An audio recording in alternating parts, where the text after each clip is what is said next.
азыр коомчулукта талкуу болуп аткан маанилүү маселени бүгүн айтпасак болбойт. Анткени өзүңүздөр билесиздер, мына корона кризис башталгандан бери бүт ушул кыргыз өкмөтү, кыргыз бийликтери баарыбыз карайлап, азыр каражат таппай, бүт эл аралык каржы институттарынан акча сурап, эптеп бюджетти жабуу аракетин өкмөт көрүп жатат. Азыр Кыргызстанда 2 үй бүлө бир нанды бөлүшүп жеп отурган учур. Ошол эле убакта бизде азыр коррупцияга каршы күрөштү мындай башкы ураан катары колдонуп жүрөбүз. Мен бир маселеге көңүлүңүздөрдү бургум келет. Ошондой эле күч органдарына, президенттин, өкмөттүн өкүлдөрүнө, фракция жетекчилерине дагы көңүлүм бургум келет.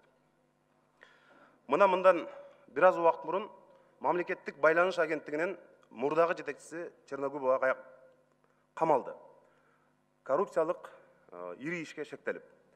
Андан кийин биздеги маалымат боюнча улуттук коопсуздук кызматынын дагы бир башкармалыктын жетекчиси камалды, начальный управление. Ал менен кошо дагы бир кызматкери камалды. Өкмөттүн аппаратынан дагы ушул күндөрү ушул маселе боюнча сурак берип атышат. Бул жерде абдан ири сумма жөнүндө сөз болуп атат. Ошондуктан премьер-министр Мухаммедкалый Аблыгазиев өзүнүн бул ишке катыштыгы жок экенин сөзсүз далилдеш керек. Бул премьер-министрге чоң жардам болот.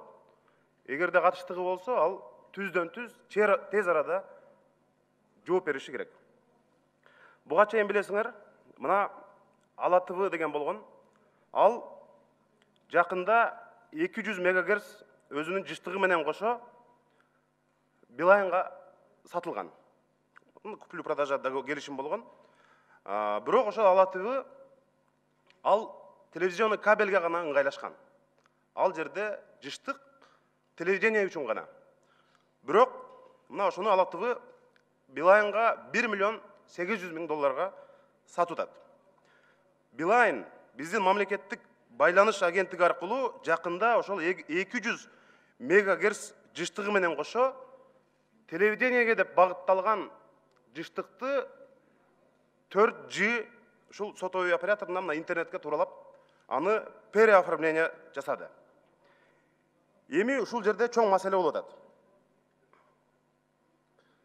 Буга чейин билесиздер, мына Темир Сариев премьер-министр болуп турганда 15 мегагерц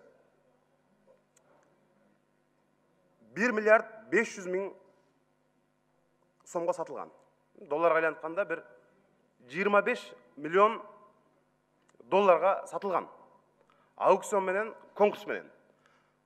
Бул жерде азыркы премьер-министрдин тушунда 200 мегагерц 700 сомго кетип атат. 200 мегагерц.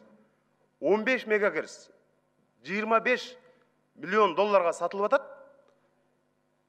200 мегагерц бекер кетип атат. Мына менде азыр мамлекеттик жана комитеттин байланыш боюнча каты турат. Жашыруун каты. Ошол убакта өкмөткө жазып атат. Бул келишим переоформление мамлекеттик кызыкчылыкка каршы келет. Бул жерде бюджетке миллиардтаган акча зыян келет. Биз бул 200 мегагерцтен бюджеттин чоң кемтигин толтурсак болот. Ошон үчүн биз мындай кадамга барбашыбыз керек деп, мына ушундай бил убагында мына ДСП кат менен берип атат. Бирок ошого карабастан мыйзамды бузуп, эч кандай аукцион кылбай, конкурс кылбай туруп, булар мына казакстандык компанияга өткөрүп берип атышат. Бул жерде абдан чоң мындай маселе турат. Ага чейин ошондой эле дагы бир лицензияны башка сотовый операторлорго булар мына 900 миллион долларлык дерлик. Аны дагы мына бул мен ойлоп тапканым жок. Бул мамлекеттик коопсуздук кызматынын катты. Мына ГКМнын. Бул жерде турат 1000 сомго сатып жиберишкен. 1000 сомго. Ошол жерде ГКМнын эсебинде бул 900 миллион Америка долларына сатсак болмок. Бюджетибизди ошол менен толтурсак болмок деп жазып атат. Эми ошондо жалпы эсеби ушул жыштыктан бюджет дээрлик, мына мен адистердин, эксперттердин, мурда иштеп кеткен, аз иштеп аткандардын эсебинде 5 миллиард сомго зыян тартып атат. Биз азыр көрүнгөн эл аралык институттардан, финанс институттарынан жалдырап 1 minut бергиле. Мына bir 2 minut. Мына 5 milyar сом бюджетке түшпей атат.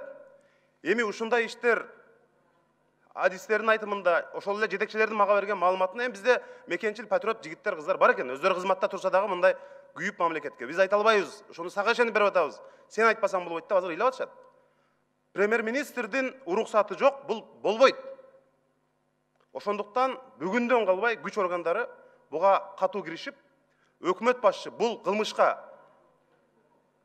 тиешеси барбы, жокпу, тез арада далилдеш керек. Анткени мына улуттук коопсуздук кызматынан да суранат элем. Ошол эле казакстандык ири сотовый компаниянын жетекчисинин оң колу келип премьер-министрге жолуккан. Мына ушундай маселе бар. Анткени биз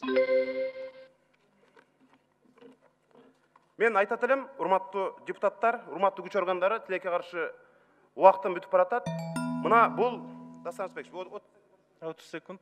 Мына буга чейин биз билесиңер, алтынды саткан учур болду, жерди саткан учур болду, кенди саткан учур болду.